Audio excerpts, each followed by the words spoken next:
estar em relação com o homem. E é por isso que nós vemos, não só, nós temos visto nessa porção aqui de Jeremias, desde o capítulo 46, né? Não era só Deus julgando o homem em si, mas ele pega cada nação agora, dessas que estão em relação com o seu povo de Israel, cada nação, e ele vai fazer então um juízo, vai julgar e vai trazer juízo sobre cada uma delas, mas não como um todo, cada uma vai receber uma porção merecida, né, do seu juízo, ainda que Deus age com graça e ele não põe fim, não extermina completamente algumas nações, como o Egito, por exemplo, que terá bênçãos no futuro também. Mas é interessante a gente notar que ele fala a cada nação, profetiza, falando delas, avisa, fala, e elas também, assim como Israel, não respondem, não atendem, e Deus então tem que concluir, né, o seu juízo profetizado, né, contra essas nações. Mas Deus não faz nada injustamente, Ele sempre faz as coisas justamente e com amor e com misericórdia, ainda que tenha que tratar muitas vezes duramente o homem. E é por isso que, por essa série de fatores, eu sei que tem mais também, mas que Cristo é o cabeça de uma nova criação. Quando fala nova criação, ele está em contraste com essa primeira criação, que fez que só não frustrou os propósitos de Deus, porque Ele é Deus e Ele vai cumprir nesse novo homem, né, no segundo homem, Ele vai cumprir os seus propósitos através de uma nova criação. Então, aqueles que estão em Cristo, eles pertencem a essa nova criação, a qual Deus vai cumprir os seus propósitos que Ele tinha desde o princípio. Mas essa velha criação, esse velho homem, está num estado condenado, mas Deus não julga isso como um todo, mas cada nação, cada homem, cada pessoa, pela sua própria responsabilidade. Esses filhos de Deus, eles vêm desde o tempo de Gênesis, que eles eram dos filhos de Cão, filho de Misraim, e eles habitavam ali Canaã. Eles não eram filhos de Cão. Cão teve um filho também que se chamava, lá em Gênesis 10.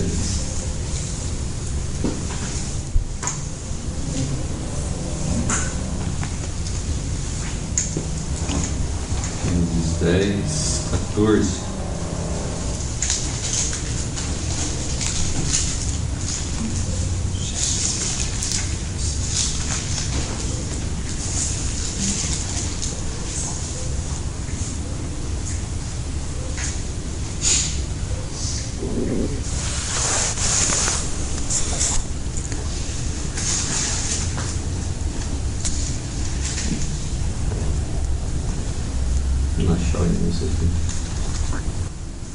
Canaã gerou Sidom.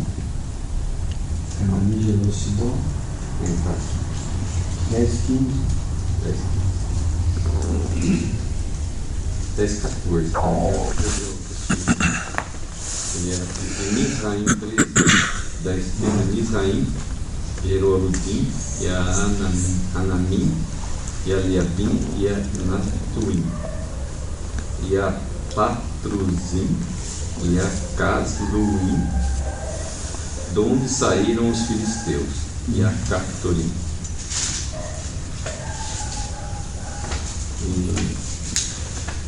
Mas os filisteus eram idólatras e adoravam a Dagon, Tarote,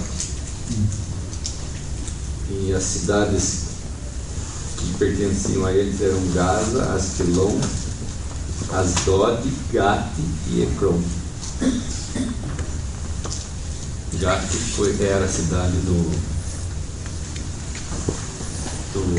filisteu, do gigante filisteu, que Davi, que era chefe que era um dos soldados do Golias, né? Que era um dos soldados do exército dos filisteus, que atormentavam Israel.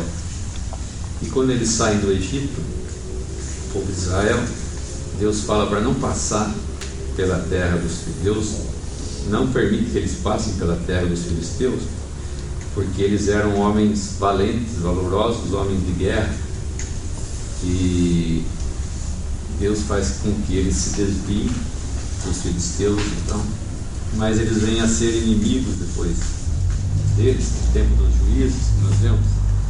Eles foram uma tribulação grande para Israel. Nos tempos de Jesus, Tiro e Sidom ainda existiam, eram os sidônios.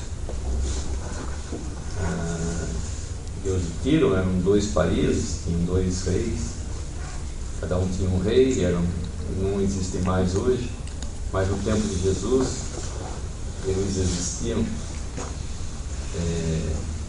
Faz referência no versículo 4: por causa do dia que vem para destruir a todos os filisteus, para cortar de Tiro e de Sidom todo o resto que o socorra, porque o Senhor destruirá os filisteus. Está dizendo aqui que o apoio, Tiro e Sidom apoiavam os filisteus. Eram povos que ajudavam-se uns aos outros. Interessante que o Senhor Jesus, lá em Mateus 11, 21, né? Ele diz: ai de ti, Corazim, ai de ti, Betsaida, porque se em Tiro e em Sidom fossem feitos os prodígios que em vós se fizeram, há muito se teriam arrependido com saco e com cinza. A incredulidade de Israel era tanta que esses povos, o Senhor compara, né? Se os sinais que ele havia feito em Israel fossem feitos nessa cidade, que eram dos gentios, que ainda existia no tempo do Senhor Jesus, Tiro e Sidom, eles já teriam se arrependido.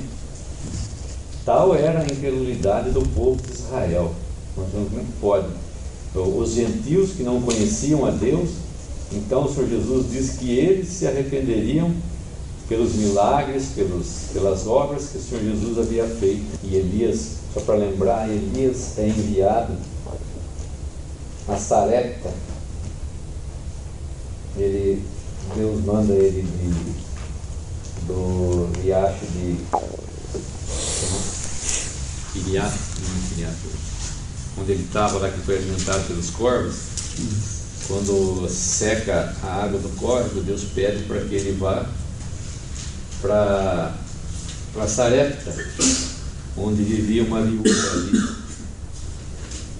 E Elias é uma figura não querendo desviar do nosso assunto, Elias é uma figura da fé, né, da dependência de Deus. Então ele sai dos termos de Israel para ir ser sustentado por uma viúva que também não tinha nada, tinha seu último bocado. Quando nós vemos que ele entra na cidade, ela está apanhando lenha, cavaco, para fazer a sua última refeição. Obediência, dependência e fé, né, de Elias. Ele sai de lá e anda em torno de uns 130 quilômetros para Sarepta, para ser sustentado por essa viúva. E ela era incrédula. O Senhor Jesus usa esse versículo e diz que no tempo de Elias existiam em Israel muitas viúvas, e a nenhuma delas foi enviado Elias, senão a Sarepta de Sidom. Interessante, comparando a fé de Israel, a incredulidade de Israel, pelo contrário, com a situação que Deus não envia para nenhuma das viúvas de Israel. Tal incredulidade, vai lá para Sarepta de Sidom, que é essas cidades que ficavam ao norte de Israel, para que ele fosse sustentado. O Senhor Jesus usa essa passagem de Elias desses povos para mostrar para Israel a sua incredulidade.